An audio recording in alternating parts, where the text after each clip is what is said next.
Tetela del Volcán es un pueblo situado en la parte noreste del estado de Morelos.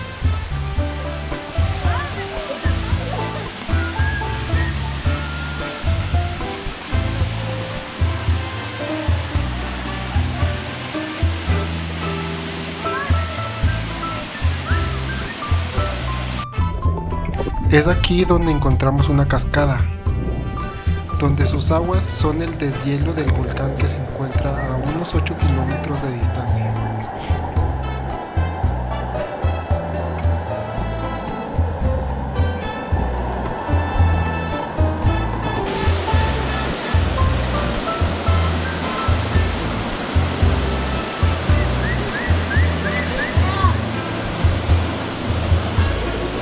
Esta zona forma parte de una belleza natural donde podrás apreciar la caída de agua que se conserva intacta a la mano del hombre.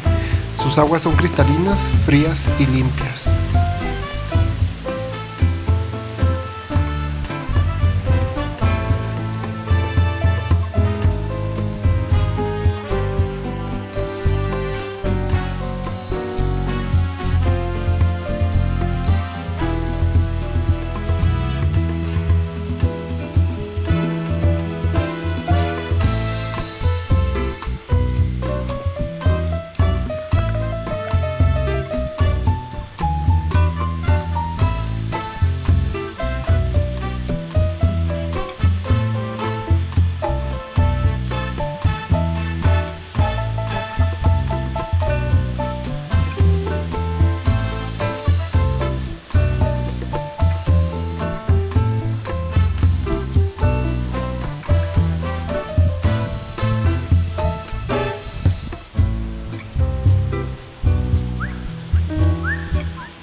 En la época prehispánica, Tetela del Volcán fue un asentamiento de grupos descendientes de los olmecas que habitaron las faldas de la Sierra Nevada.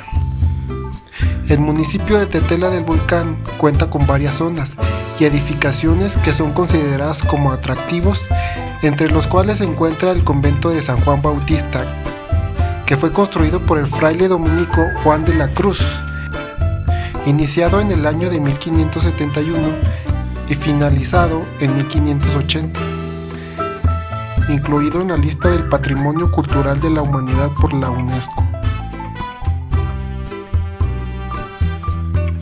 Pero de esto y más hablaremos en otro video.